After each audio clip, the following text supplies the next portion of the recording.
Hey, Video Insiders, welcome to your podcast. This is Carlos Pacheco. And this is Tom Martin. And this is the Video Insiders podcast.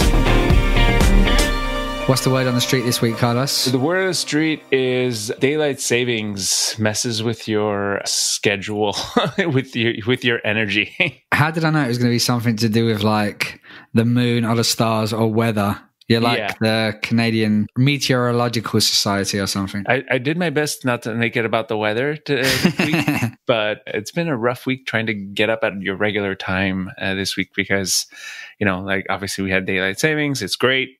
That means spring is coming, but it always sort of messes you up. Yeah, I was actually in San Diego on the weekend and woke up, thought I'd had a really good solid 8 hours sleep, but then obviously I didn't know that it was daylight savings time, so I actually had an hour's less sleep than I thought, and I'm back in London now, still a little bit jet lagged, but pushing through. You have to. How are you doing? Yes, very, very well, thank you. Busy, lots of client work coming in, which is very positive, and then some of the bigger projects that I'm working on taking a lot longer. But last night I had an absolutely $1 billion idea. Well, maybe not $1 billion idea, $1 million idea. And it kept me up for a couple of hours. So I'm very excited about it. And really? Maybe I'll tell you about it in a couple of years when I'm sitting on a beach and I've already sold it. So it is YouTube related. It is YouTube related. So maybe I'll speak about it in the future. It's very exciting. That's awesome. I'm looking forward to hearing more. Such a tease. Yes, sorry. You got to leave them wanting more, Carlos. Yeah. So today we're going to be talking about something that is actually a huge business on YouTube, but very much industry side, wouldn't you say, Carlos? Something that people like us know all about it. We know it inside out, but the everyday folk, probably not so much. Yep. The only time they'd hear about something like Content ID, which is what we're talking about today, and YouTube CMS, is when they've had some kind of claim against one of their videos. In fact, today I woke up to an email from, I guess you could call him an influencer, who has a YouTube channel, not a huge YouTube channel, but kind of just, finding his feet on YouTube. And he'd had a couple of his videos claimed by a couple of incidental kind of background songs that he had in the video. And, totally unaware of how the process works, and so I just sent him a couple of links. So it doesn't have to be complicated, but I think it just highlights that most people just don't know that there's a whole ecosystem running in the background of YouTube that they don't have access to, and very few people are actually privy to. Yeah, Content ID is a big mystery for 99.9% of the users on YouTube. I was listening to this awesome podcast. It's called the Recode Decode podcast with Kara Swisher, and she was talking with Susan Wojcinski, and they were just talking about the numbers again. It's like, I keep forgetting that YouTube's basically the size of Facebook when it comes to users. Like the number is like 1.9 billion now.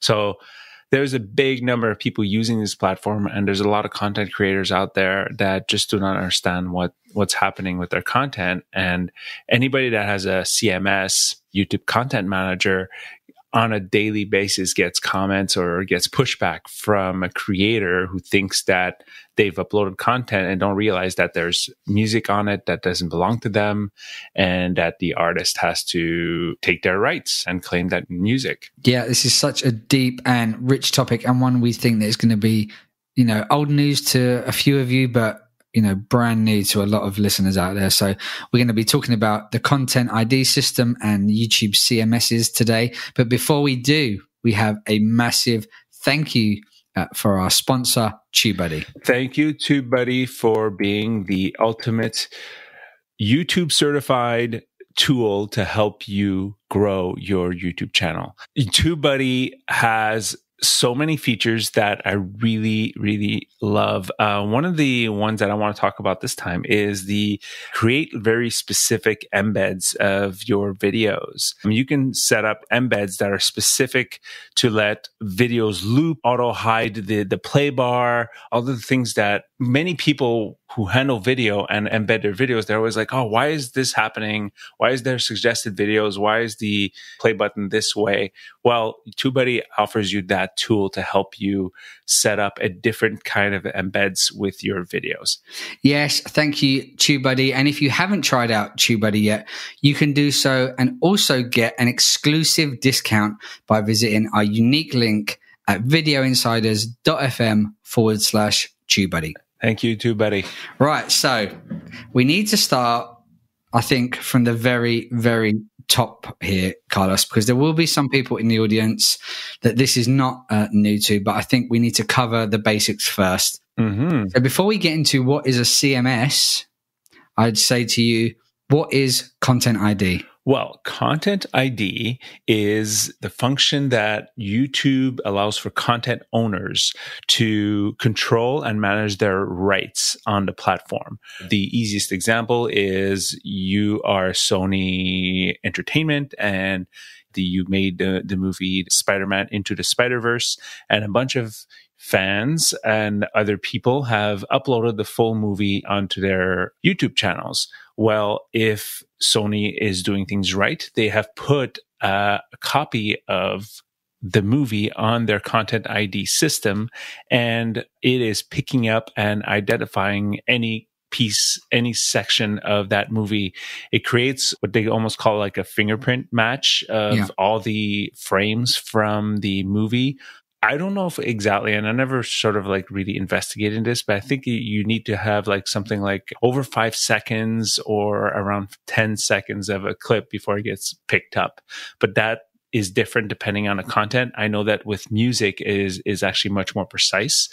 But it just basically controls your ownership, your assets. YouTube calls it assets when you upload a piece of content, video, music video, a piece of music, you call it an asset, and that asset starts picking up anybody who's pirated that piece of content, and it can be mixed up. You can create like a mashup video and they'll still pick it up. One of the best examples that I see on the music side of things is there's a lot of people streaming their video games and they're letting music play in the background, and the Content ID picks it up and takes ownership of that video because said video game player doesn't realize that the music they're listening to is what's causing the Content ID.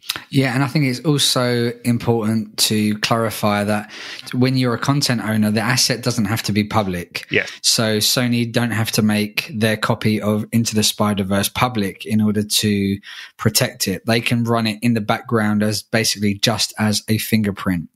And what also happens is Sony will then have the option what to do once a match is made. So let's say that Carlos uploads his top 10 Spider-Man moments from all different Spider-Man movies throughout history, and it includes a clip from Spider-Verse.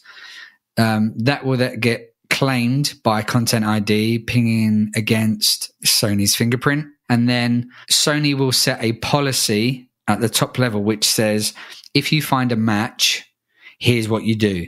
And then it will tell YouTube to either monetize, so run ads against that video and Sony will make the money. They can block, which will mean the video is then unavailable on the platform, or they can track, in which case the video is allowed to still run, but it will not serve any ads against it, and it will just collect data basically and views.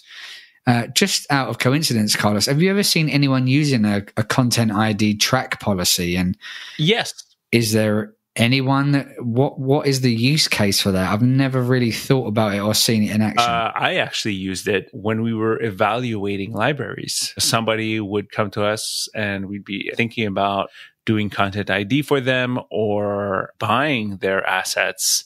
We would just set up a track policy, and the track policy doesn't ping the uploader. It just tracks. So it's like a ghost claim almost. Okay. Yeah, it's like a ghost claim, and you sort of like pay attention to the analytics. Let's just say you're a content distributor or somebody who's building a bunch of assets on YouTube, and you want to see if said library is worth your time. You can create those assets, start claiming and only tracking, and then, basically seeing how many people are pirating it, if there's actually interest around it, and all that sort of stuff. Really, really interesting. And then obviously sometimes the user whose video it is will push back. And this is where the CMS really comes into its own. So we've established what Content ID is. Carlos, what is the CMS and what does CMS stand for? CMS stands for the Content Management System. YouTube's been calling it more of a content manager at this point, but it's essentially a dashboard very similar to the YouTube dashboard, just with extra tools on it. You have your content ID section, you have your reporting section, you have your content delivery section, because you don't upload content the same way you upload on a YouTube channel. And I'm going to say this with a very French accent because I can't help it, but analytics section. I've never heard that word said that way before. I've known you for years, Carlos, and I did not know that you said analytics that way. And if I had known, I'm not sure I would have started a podcast with you. I've got to be honest. Thank you. Basically, the content manager allows you to see how all your assets are performing as well with analytics, and also control all your assets on a very sort of like very granular level with metadata that is specific to assets.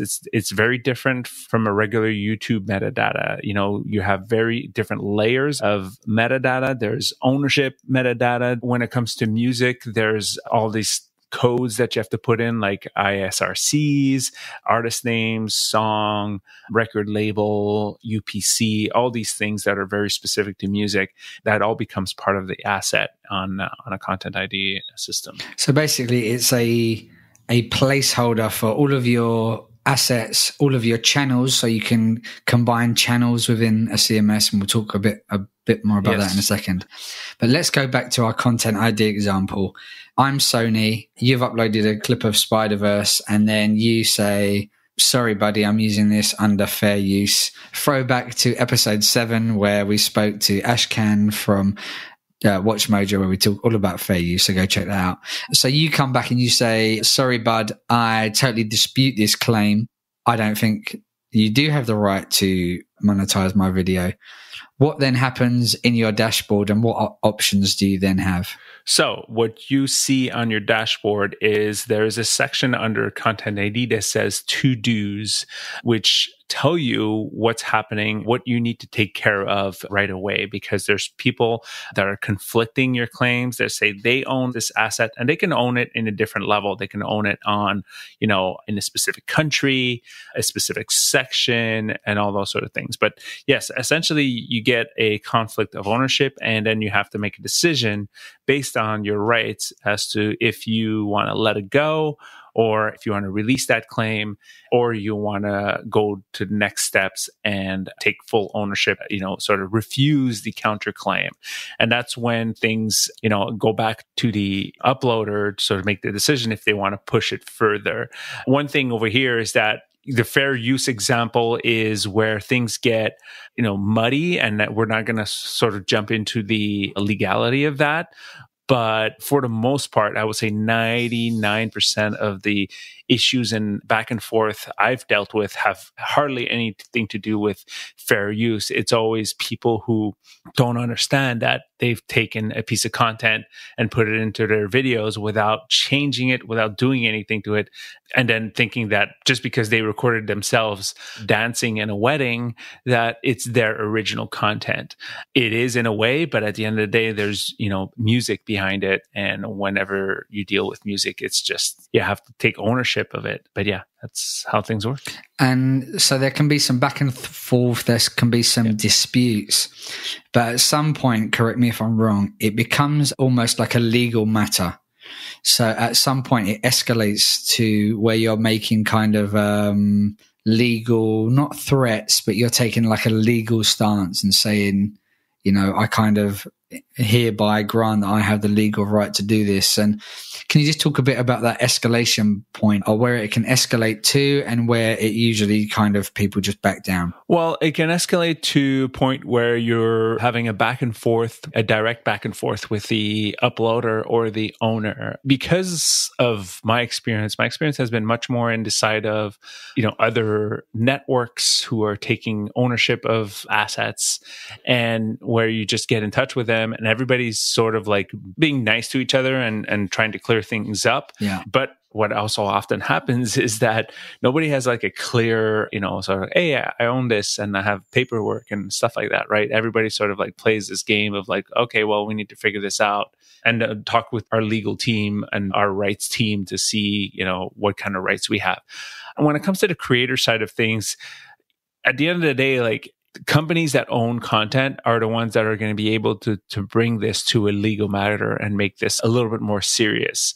And one of the things that I always sort of tell people who are dealing with content ID is like, are you willing to spend money with a lawyer to fight this? Because that's the only way you're going to get further with this. And when a lawyer gets in, and this in 7-8 years of doing this, I've never had to deal with legal bringing that far.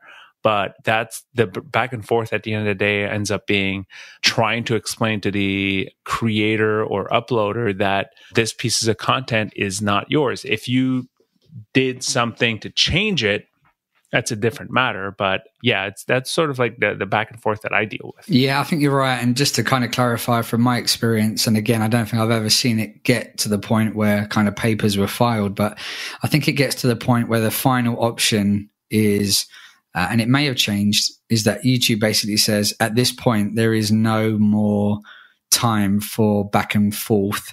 And you basically have 30 days to file legal papers in the state of California to basically put this to bed. And I think that's usually where the rubber hits the road. So if it's a really big, serious issue, this is where it goes to court. Probably, the likes of Duke in Media against Ray William Johnson. That's probably like one of the biggest examples of a case like that. But I'd say most of the time, either the creator backs down under fear of legal action, or the content owner realizes that this is just not worth the time, expense, and resource to put this matter into the law courts, especially if you're not based in the US, let alone California. Exactly. But the CMS has other features apart from just Content ID. And I think we should make it clear that Content ID is a very, very, very big business. There's billions of dollars being made each year through very passive claims, people uploading their assets and letting them fly. So maybe we'll get somebody to come and speak to us one day who is, on the forefront of kind of monetizing Content ID and not necessarily talking about it from a fair use point of view. But what other kind of things can you do with a CMS once you have one, Carlos? Content ID analytics is very different. It's not different. It's all into one. So if you have a bunch of YouTube channels and a bunch of assets, it's not showing you the numbers from YouTube channels only. It's showing the numbers from the claims and a bunch of other channels. Like I'm looking at right now at a CMS where I'm seeing 10 million views a month. And that's actually considered small. When you have in a CMS, you can be generating, hundreds of millions of views. One of the features that I absolutely adore that I don't think many people do is take advantage of a little feature called the campaign feature. This is a feature in Content ID that lets you create a little campaign that anybody who's uploaded your piece of content, that video will start getting little pop-ups and saying, hey, you're watching my video. Why don't you come to my YouTube channel where I have the official video? So this can be greatly effective to content owners who are building YouTube channels. Imagine having all of a sudden millions upon millions of impressions to drive a message for your content. And that's something I've used many times to, whenever I've set up a channel for a client or myself and know that there's a lot of piracy going on. And that's a great little feature that I don't believe many people are using that well. I love actually using that. It's actually pretty great. Yeah. It's definitely an underused feature. If you're a user, you'll notice it will usually appear as a card. It will say like recommended next, and it will be another video from that rights holder. And also there'll usually be a recommended video link in the description as well. So that's always a good sign that you're watching a video that's been claimed. I've seen this drive like millions and millions of views. It's very, very commonly used in the kind of kids space. If your kids are ever watching some cartoons, you'll notice this is quite commonly used there. But generally, you're right, it's definitely an underused tactic. Yeah. And then there's another thing that content owners can do is they can whitelist channels. So meaning that, if they're working with a bunch of partners and there's a bunch of other people uploading similar content, but they're allowed to upload it, there's an option there to put that YouTube channel in a bucket and tell the content system not to pick up that YouTube channel. Yeah, it's called whitelisting your channel. Yeah, can we talk a little bit more about the kind of structuring of how channels fit into a CMS? Because it may not be totally obvious to people that don't have access to a CMS. So basically, CMS is kind of like a dashboard, and underneath that, it will have channels that belong to it, and it kind of aggregates all of their analytics, collects their AdSense, but the channel still lives on in its own distinct entity. So if you're a channel manager, you may have access to that channel just as you would if it wasn't in a CMS, but it will have new options within it. So it will have new monetization and content ID policies that are selectable at the kind of video manager level. And also, just because you have access to a channel within a CMS doesn't automatically mean that you would then have access to the CMS. So you can have different user accounts, different user levels. So when you have a CMS, you can grant people access to a single channel. You can give people admin access. You can set up custom roles so you can let people only see analytics but not see revenue. And you can also control what are the defaults for the channels within the CMS, and also what capabilities different channels within the CMS have. So, for example, I've been a manager of channels where the CMS owner has not let revenue be shown publicly to the channel owners or the channel managers. So the basic structure is that the CMS is like the container, and the individual channels are rolled up into that container, but they still kind of exist independently of the CMS. Would that be a fair description, Carlos? Completely fair, yes. And at the same time, a CMS owner can have a channel in the CMS and have absolutely no access to the actual channel. But at the same time, a CMS owner can have channels in their CMS, but don't actually have access to the channel from a, sort of like uploader level or a, content level access to the channel. Yeah, so they wouldn't, for example, be able to go and like delete a video or, schedule a video or change titles and thumbnails and tags and stuff like that. Actually, they could, but at the same time, they don't have like community access. Would community access? So you mean comments and stuff like that? Yeah. Okay. Yeah. So they can do it from like a backdoor. Yeah. Way of changing it at kind of like an asset level. Yeah. Okay. Makes perfect sense. Okay. So what other options and features would you have to you as a CMS owner that you wouldn't as a, let's just say, regular channel owner? I would say the content delivery system is completely different. Like you can do it much more on almost like an Excel spreadsheet. You can claim content without even having the actual video files. You can do this by having said content owner, let's just say X company bought the licensing and the rights to Y company's assets, and they decided to do the transfer. And they don't need to send a big hard drive with all the movies or the TV shows.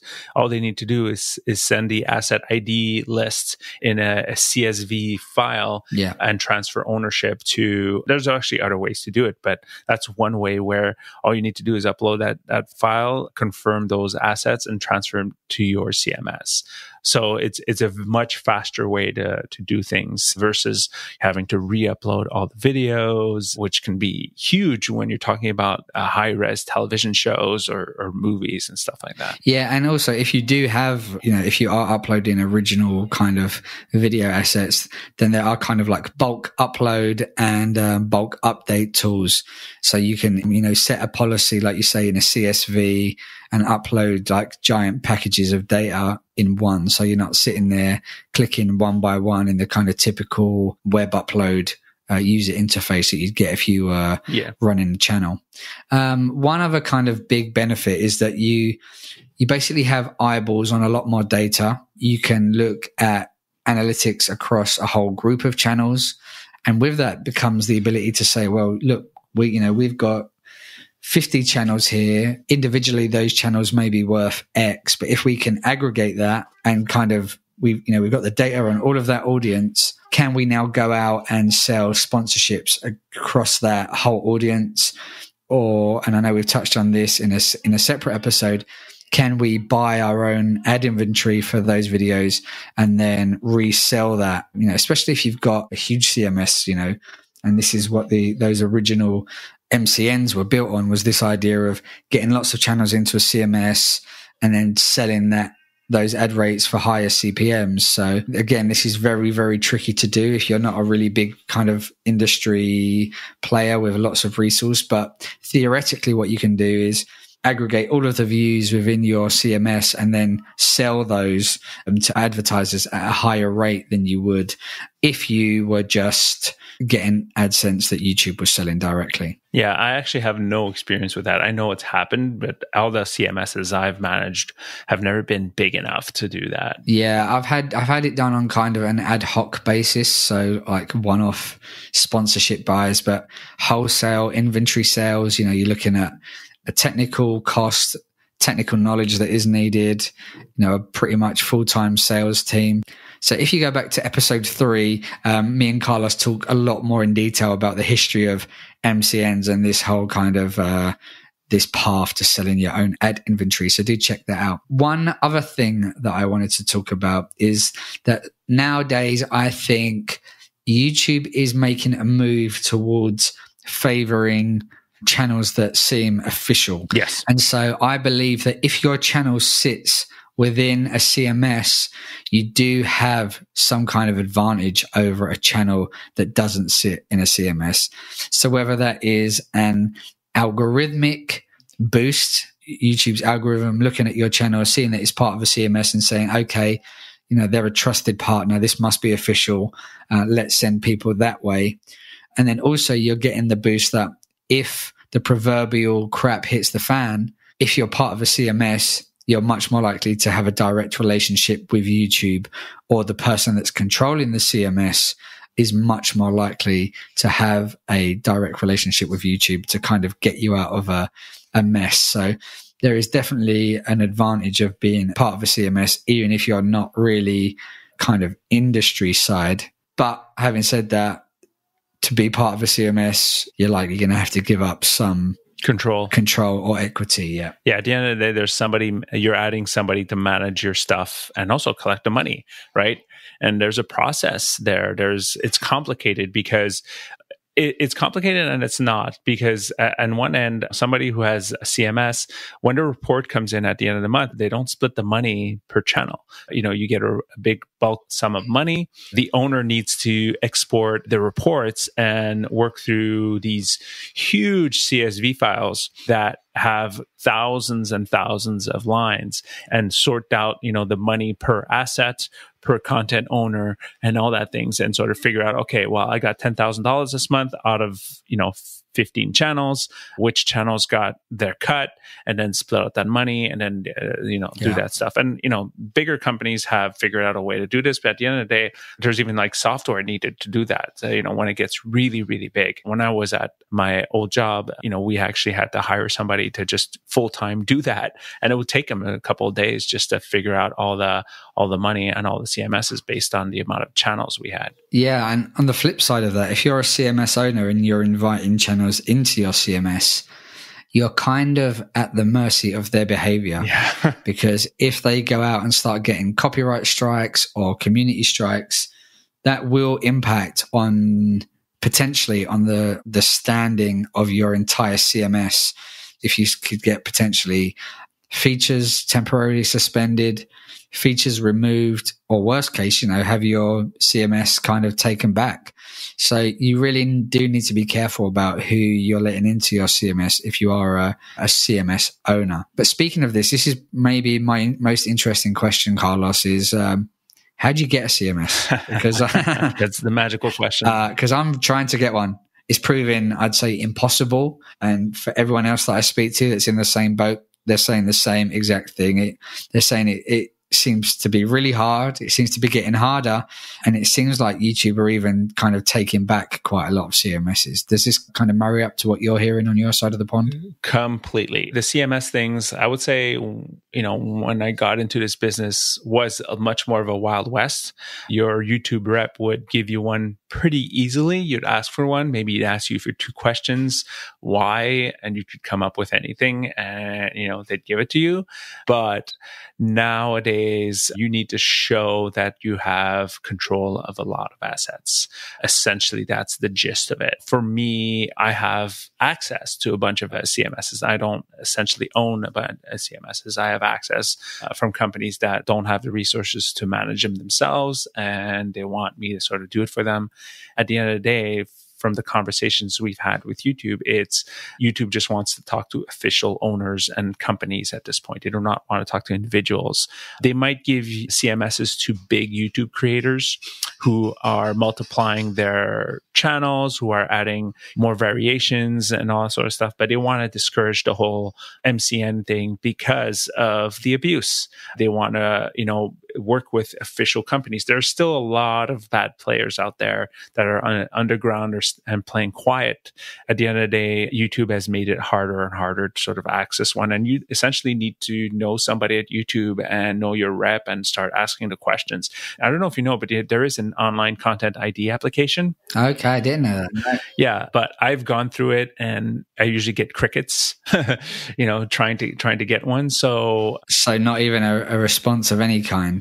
Yeah, exactly. I think they just see if they check you out and there's it's not even worth replying to. So The conversations I've had with my local YouTube rep is okay, what kind of content you got? If I don't have thousands or hundreds, again, there's no specific number that they share, but you need to have a lot of assets in front of them to say, hey, I manage or I own all these pieces of TV content, movie content, and we want to control the piracy around it. And also you have to prove that there's piracy. Yeah. If there's no piracy, they're going to be like, well, why do you need one? You don't need one. There's nobody's pirating this stuff. So yeah, it's become extremely hard. Again, it's one of those things where people have abused it. If people hadn't abused it and had used it the way it was supposed to be used, things would be a lot easier. But nowadays, it just want to work with legit companies who own content. Yeah, just to echo that, I recently managed to corner a YouTube employee at